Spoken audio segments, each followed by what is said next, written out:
Happy Kids TV.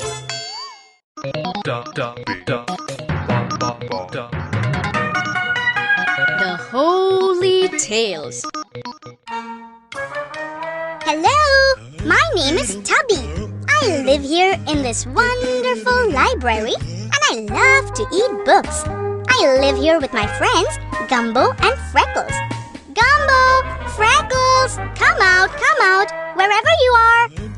Over there, on that great book, is Grand Old Holy. She is really old and wise and tells us wonderful stories when she is awake, that is. Oh, and we love to... Children, Hello, Holy! It's time for you to tell us a story. Yes, it's story time! well, today I shall tell you a story about how God was angry with the Israelites and thought of punishing them. Long ago, the people of Israel found it very difficult to follow the first commandment of God. It was hard for them to worship a God who could not be seen. They needed to learn how to do it. So they all went to Aaron, Moses' brother, and told him to make a god for them. This would make it easier for them to worship. So Aaron said, "Bring me all the gold earrings that your wives, daughters, and sons are wearing." The people got him all that he asked for. Aaron melted the earrings and poured them into a mold and made a golden calf. He also built an altar in front of the calf and said, "There shall be a festival to honor the Lord." The next morning, the people gathered to honor the golden calf. This angered God because the people had not followed his commandment of not worshipping idols. He wanted to punish them for not listening to him and breaking the first commandment. Moses pleaded to God not to be angry with them and that he would go and talk to the people himself. Moses came to the place where the people were worshipping the golden calf. He took the golden calf, melted it, ground it into fine powder, and mixed it with water. Then he made the people of Israel drink it till no signs of the idol remained.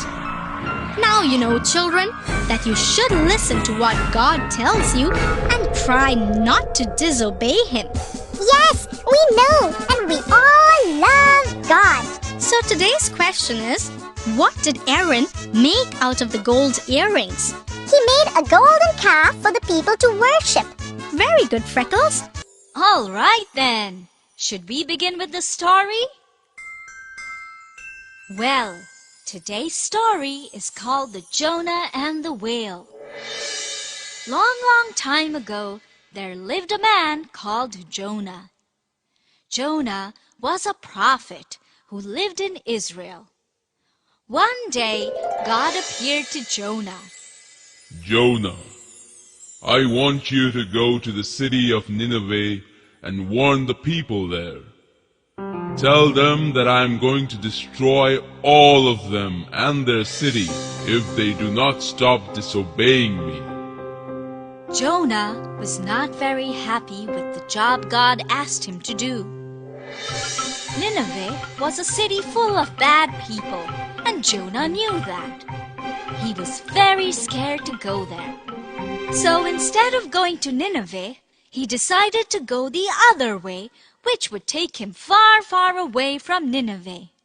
He hoped God would pick someone else to do this particular job of warning the people there. Jonah got onto a ship, which was going to the farthest city he could find. He was feeling really tired. So Jonah went down to the bottom of the ship to take a quiet nap. God was very angry with Jonah, for he had disobeyed him. He knew exactly where Jonah was. He caused an enormous storm to come up. The sailors on the ship were afraid that the storm would sink their ship. They started throwing everything into the sea to lighten their ship. The storm got worse. They they started praying to God to save them. Jonah knew what the problem was, and he also knew that there was only one thing to do. God would not stop the storm until Jonah did not do the job God asked him to do. So Jonah asked the sailors to throw him into the sea. He knew God was there with him to protect him. The sailors did what Jonah asked them to do, and immediately the storm quietened and all was calm. The sailors were astonished. They had no idea what was happening. In the sea, Jonah sank deeper and deeper. But God had different plans for him. He did not want Jonah to drown. He only wanted him to obey his orders. So, God sent a huge fish to swallow Jonah to take him down to the sea. Jonah felt very scared. He prayed to God for forgiveness for disobeying him. Finally, after 3 days being inside the dark, stinky belly of the fish rose up to the top of the sea and spit Jonah out onto the shore. Jonah then went to the city of Nineveh and told them to stop doing all the bad work that they were doing, as this was making God very angry. The people of the city believed Jonah, and God saved them. Oh my! How did Jonah even manage to live inside the stinky belly of the fish for 3 whole days? That's because God was there to protect him. So, did you kids enjoy the story? Oh yes, we loved it. Thank you for the wonderful story, Holy. Yes. This story should be interesting. The story is about why God chose a new king after Saul. Okay, let's begin with the story then. God chose Saul as the first king of Israel, but unfortunately, Saul always did not make good decisions. Once, Israel was in an ugly war with the Philistines, and for 7 days, Saul and his men hid at a place called Gilgal, where they waited for Samuel to arrive, as that was what Samuel had asked them to do. The Israelite soldiers were so afraid to fight the Philistines that they started fleeing, one at a time.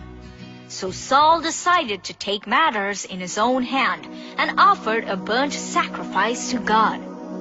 The moment he finished with the sacrifice, Samuel arrived and asked, "What are you doing?" "My men are afraid to fight the Philistines, and they are starting to run away. I had to stop them. I was seeking God's help because without His help, it is impossible to fight the war." If you had obeyed God's command, then He would have made you the king of Israel forever. But now that you have disobeyed Him, your reign must end, as God has already chosen a new king whose heart follows His. Samuel said. Another time, Saul once again disobeyed God by not destroying the Amalekites as he was ordered. Instead, he captured the king and let his own soldiers take a lot of cattle and sheep. When Samuel challenged his disobedience, Saul had an excuse.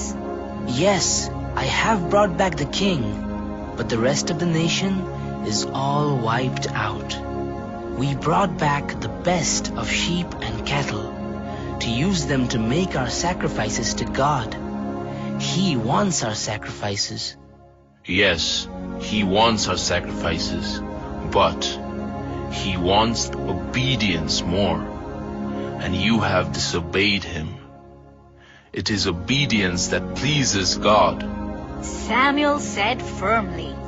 God was done with Saul's excuses, and he chose a new king for Israel, who Samuel would anoint very soon. Saul shouldn't have disobeyed God and should have followed his commands. Yes, but he didn't. So, what is today's question, Holy? Today's question is, with whom did the Israelites get into an ugly battle? The Amalekites? Oh, no, the Philistines. Are you sure, Freckles? Yes, I think so. Am I wrong? No, you are correct. All right. Today, I shall tell you the story of the Tower of Babel. There was a time when the earth was filled with evil. So God decided to destroy everyone and everything except one good man, Noah and his family. Over time, the descendants of Noah spread around the world and settled in the land of Shinar. At that time, everyone spoke the same language. One day, the people of Shinar decided to make a great tower that would reach the heavens and a fine city out of bricks for themselves. They thought that by doing so, they would become very powerful and other people would envy them. They would no longer have to live in the countryside either. One day, God decided to visit. When he saw what the people were doing, he was very sad. The people were no longer loyal or pure-hearted. They had greed in their hearts. God knew that once the tower was built, there would be no end to their greed. Nothing could stop them. So God decided to confuse the language of all the people there. People would no longer be able to understand each other, and the building of the tower came to a stop. The tower came to be called as the Tower of Babel, which got its name from the babbling sound everyone made when they were talking. The people of Shinar stopped building the tower and moved away in all directions. Now, for the question, what was the name of the land when Noah's descendants settled? We know. They settled in the land of Shinar, right? That is correct, children. Today I am going to tell you the story of the call of Gideon. As time passed, people forgot their God and had started praying to other gods. This made God angry and sad. So he sent the army of Midianites to punish them. The Midianites were strong tribesmen who raided their farms and stole their crops and animals. For 7 years, the Midianites kept going to the city of the Israelites and attacking them and destroying their farms. The Israelites were tired and hurt. So after 7 years, they finally went to the God of their ancestors. They prayed, Lord, we are foolish people. Please forgive us and help us in our time of need.